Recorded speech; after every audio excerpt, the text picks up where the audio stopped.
며칠 전 한 영상에 다음과 같은 댓글이 달렸다. 저는 이별 통보를 받은 사람입니다. 내용 중에 불안과 후회를 정면으로 마주하라고 되어 있는데 그게 어떻게 하는 걸까요? 가슴 치며 죽을 것 같아서 울고 또 울고 계속 울고 돌아버릴 것 같아서 바람 쐴 겸 공원을 계속 돌기도 하고 모임에 가입해서 사람들과 어울려 보기도 했어요. 그런데도 2달째 똑같아요. 정면으로 마주하라는 게 혼자서 계속 울며 버티라는 뜻인가요? 댓글을 남겨주신 분이 어떤 감정을 경험했는지 이해하기에 먼저 정말 고생하셨다는 말씀을 전하고 싶다. 과거에 나 역시 비슷한 감정을 겪었다. 갑작스러운 이별과 며칠 뒤 알게 된 상대의 새 연애 소식은 나에게 지옥을 선사했다. 도망칠 수 없는 감옥에 갇힌 느낌이었다. 종종 이별은 고통을 넘어 공포로 다가와 우리를 강하게 짓누른다. 나는 긴 시간 동안 혼란스러운 감정들에 시달렸다. 그 당시 반년 동안 균형을 찾지 못하고 방황했다. 새로운 이성을 만나보려 노력했고 모임에도 나가보고 클럽에 가서 시끄러운 음악 속에서 이별 고통을 외면하려고도 했다. 하지만 마음 깊은 곳에 존재하는 공허함을 지울 수 없었다. 이별의 고통은 단순히 새로운 자극을 찾거나 외면한다고 해서 해결되지 않았다. 그러나 시간이 지나면서 그 고통은 점차 사라졌고 다시 균형을 찾을 수 있었다. 물론 그 과정은 결코 쉽지 않았다. 당시 나는 인터넷을 뒤지고 해외 사이트까지 찾아가며 하루 종일 재회와 마음 회복에 관한 글을 읽으며 방향을 찾아갔다. 그렇게 시행착오를 겪으며 많은 것을 배웠고 마음의 평온을 되찾을 수 있었다. 이후 재회 선택권도 가지게 되었다. 내가 겪었던 경험과 지난 7년간의 이별 상담을 통해 얻은 인사이트를 바탕으로 이별의 고통을 덜어낼 수 있는 몇 가지 중요한 포인트를 공유하려 한다. 1. 회복이 더딘 건 자연스러운 현상이다. 이별 후 2달 만에 완전히 괜찮아지는 것은 오히려 비정상적인 일에 가깝다. 이별은 단순히 한 사람과의 관계를 끝내는 사건이 아니다. 그것은 당신의 세계가 근본적으로 흔들리는 경험이다. 예고 없이 찾아오는 교통사고처럼 충격적이고 가족의 사별만큼이나 깊은 상처를 남길 수 있다. 특히 이런 경험이 처음이라면 당신은 더더욱 힘들 것이다. 이별은 단순히 한 사람을 잃는 것이 아니라 그 사람과 함께 쌓아온 기억, 미래에 대한 기대 그리고 그 관계 속에서 만들어진 자신까지 잃는 것을 의미한다. 그러니 회복이 느리고 더디게 느껴지는 것은 너무나 당연한 일이다. 큰 상실을 겪으면 우리의 뇌는 즉각적으로 반응한다. 생존의 위협을 받았을 때처럼 본능적으로 싸우거나 도망쳐야 한다는 신호를 보낸다. 하지만 이별은 싸울 대상도 도망칠 곳도 없는 내면의 전쟁이다. 외부에서 온 물리적 충격이 아니라 마음 깊숙이 새겨진 상처이기 때문에 우리의 뇌와 마음은 이를 처리하는 데 더 많은 에너지를 소모한다. 어떤 날은 모든 게 괜찮아질 것 같다가도 다른 날은 다시 깊은 절망에 빠질 수 있다. 가끔은 한 발짝 나아간 것처럼 느껴졌다가도 다시 제자리로 돌아온 것 같은 기분이 들 때가 있다. 이런 기복은 당신이 잘못하고 있어서가 아니다. 그것은 당신이 느끼는 상실의 깊이와 마음이 그 상실을 처리하는 과정의 일부다. 회복이 더딘 것은 당신이 약하거나 의지가 부족해서가 아니다. 그것은 그만큼 애정을 쏟았고 그 관계에 많은 투자를 했기 때문이다. 잃어버린 것들을 하나씩 정리하고 남아있는 공허함을 채워나가는데 충분한 시간이 필요하기 때문이다. 회복의 과정에서 자신을 의심하는 순간이 찾아올 수도 있다.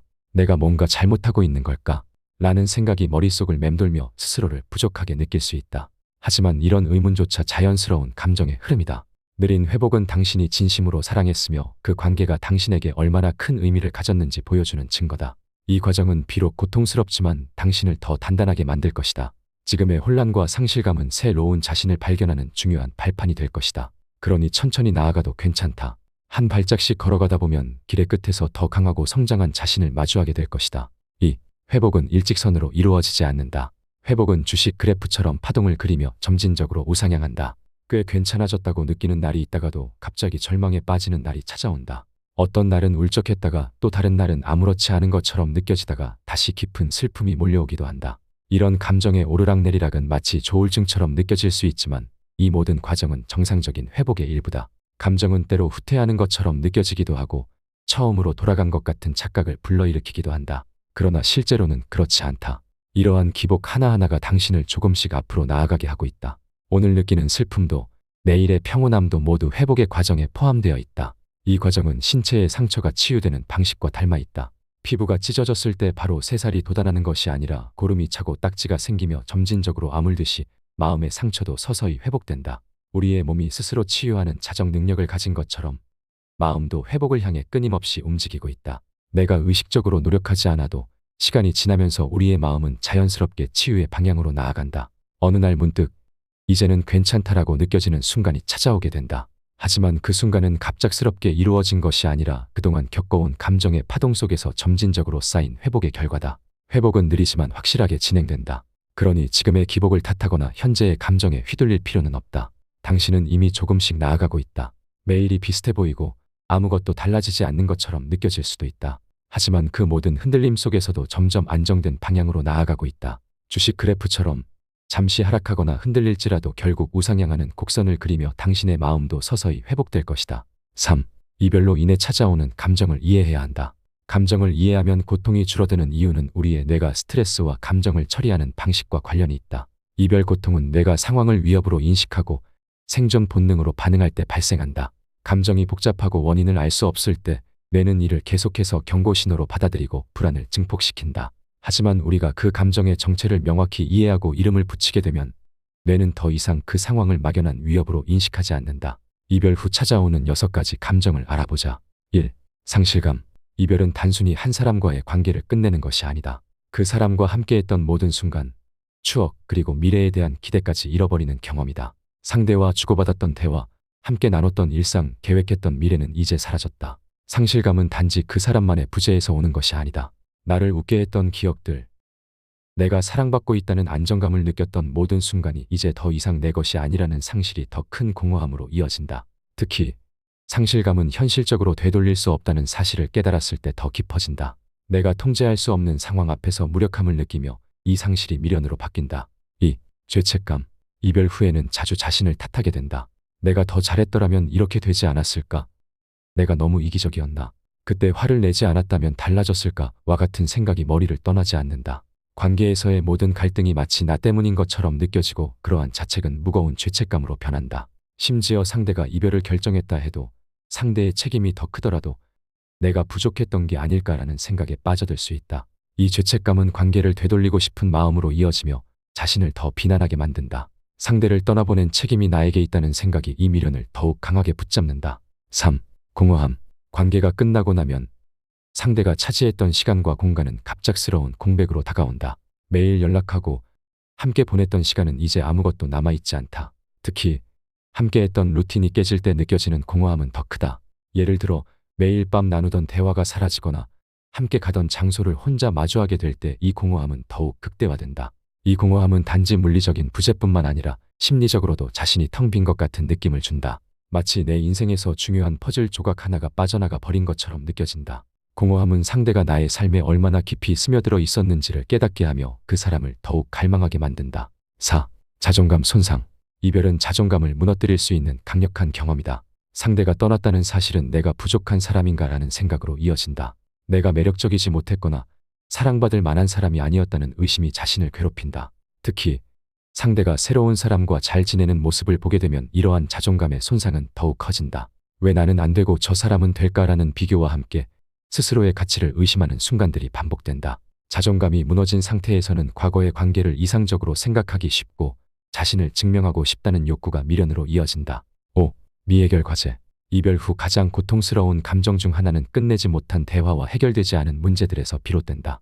왜 그런 말을 했을까? 그 사람의 진심은 무엇이었을까? 와 같은 의문은 이별 후에도 관계를 완전히 끝내지 못하게 만든다. 특히 감정적으로 크게 다투거나 오해가 남아있는 상태에서 헤어진 경우 이 미해결된 감정은 스스로 끊임없이 되뇌는 질문으로 이어진다. 관계의 끝이 완전하지 않다는 느낌은 계속해서 미련을 자극하며 그 사람과 다시 대화하고 싶게 만든다. 마치 풀지 못한 숙제를 들고 있는 기분으로 이 부담감이 미련을 더욱 무겁게 한다. 6. 이상화. 이별 후에는 상대를 이상화하는 경향이 강해진다. 관계에 문제가 있었다는 사실도 희미해지고 상대의 좋은 점만 부각되어 보이기 시작한다. 함께했던 순간들이 마치 완벽했던 것처럼 느껴지고 그 사람만이 나에게 맞는 사람이라는 생각에 사로잡힌다. 이 과정에서 상대가 가지는 단점은 사라지고 좋았던 기억들이 더 크게 왜곡된다. 특히 새로운 사람을 만나는 것이 쉽지 않거나 이전 관계의 특별한 순간들이 강렬하게 떠오를 때 이 이상화는 더 강력해진다. 그 결과 그 사람을 놓친 것이 정말 큰 실수가 아닐까라는 생각이 미련을 고착화한다. 이렇게 다양한 감정들이 얽히고 설키며 이별 후 미련이라는 복잡한 감정을 만든다. 그러나 이 감정들을 하나씩 쪼개서 이해하다 보면 지금 느끼는 고통이 단순히 나의 부족함 때문이 아니라는 사실을 깨닫게 된다. 4. 위기는 기회이자 성장의 시험대다. 내가 영상을 통해 진심으로 전달하고 싶은 메시지다. 위기는 누구에게나 주기적으로 찾아온다. 건강, 커리어에서 발생하는 위기처럼 관계도 예외는 아니다. 심지어 결혼한 커플도 외도 경제적 어려움, 의견 충돌 같은 위기를 경험한다. 내가 7년간 수천 명의 사람들과 상담을 하면서 느낀 점은 세상에는 정말 많은 사람들이 다양한 위기들을 겪는다는 것이다.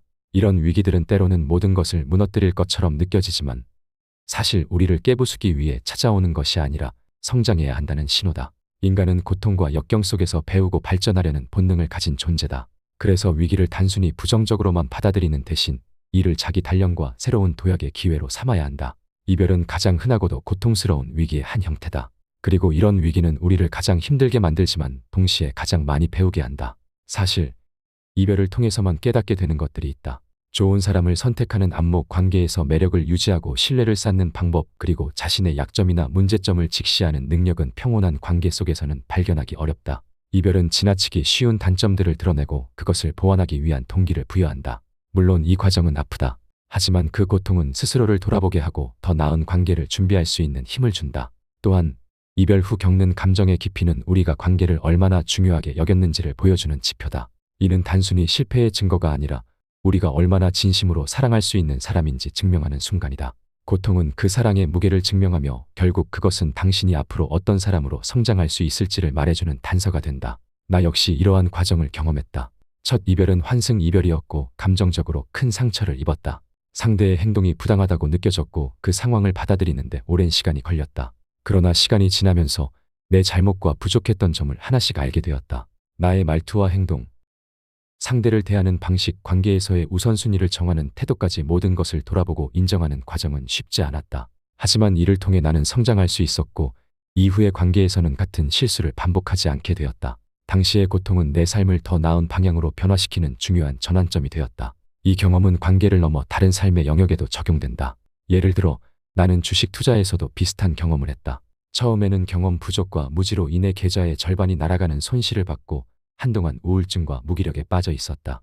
모든 것이 끝난 것처럼 느껴졌지만 실패의 원인을 깊이 분석하고 부족했던 부분을 채우기 위해 노력하면서 다시 도전할 수 있었다. 재도전 끝에 나는 이전보다 더 큰 성공을 거두었다. 이 과정을 통해 배운 가장 중요한 교훈은 실패나 위기가 끝이 아니라 더 나은 결과를 위한 발판이라는 점이었다. 이별이나 다른 위기 상황에서 느끼는 고통은 매우 크다. 때로는 그 고통이 너무 커서 아무것도 할 수 없을 것처럼 느껴지기도 한다. 하지만 그 고통이 당신의 끝은 아니다. 위기를 자기 성찰과 성장의 기회로 받아들인다면 그 고통은 당신을 성장시키는 중요한 계기가 될 수 있다. 지금은 아프고 힘들겠지만 그 과정에서 배운 점들은 당신의 인생의 값진 자산으로 남을 것이다. 이별은 끝없는 터널에 갇힌 듯한 절망 속에서 우리가 더 나아질 수 있을지조차 의심스럽게 만든다. 하지만 터널의 끝은 분명 존재한다. 이 감정들을 억누르거나 도망치려 하지 않고 그 안에 담긴 메시지를 이해해야 한다. 당신은 괜찮아질 것이다. 이별은 도망치지 말고 맞서 싸워 굴복시켜야 하는 존재다. 우리는 본능적으로 불행을 피해 더 나은 삶으로 향하려는 힘을 가지고 있다. 지금 느끼는 감정의 파동도 그 힘의 일부다. 눈에 띄지 않을 수도 있지만 당신의 마음은 이미 회복을 향해 가고 있다. 슬픔이 깊은 날이 있는가 하면 문득 가벼운 날이 찾아오는 것도 그런 이유다. 한 걸음 물러선 것 같아도 다시 앞으로 나아가는 날이 온다. 회복의 과정은 느리고 복잡하지만 결국 우리는 스스로를 치유하도록 설계된 존재다. 이별은 당신을 무너뜨리려는 시련이 아니라 더 단단한 당신이 되기 위한 시험이다. 지금의 고통은 당신이 사랑했던 만큼의 깊이를 반영하며 이는 곧 당신이 얼마나 진정한 마음으로 살아가고 있는지를 증명한다. 그렇기 때문에 회복은 단순히 아픔을 견디는 것이 아니라 자신을 더 잘 이해하고 미래를 위한 새로운 기반을 쌓는 시간이다. 머지않아 당신은 이 과정을 지나온 스스로를 자랑스럽게 느낄 날이 올 것이다. 고통은 언젠가 희미해지고 그 자리에 더 강하고 성숙한 당신이 남게 될 것이다. 마음 회복에 대해 더 깊이 공부하고 싶다면 리커버리 PDF를 읽어보길 권한다. 오늘 영상은 여기까지다.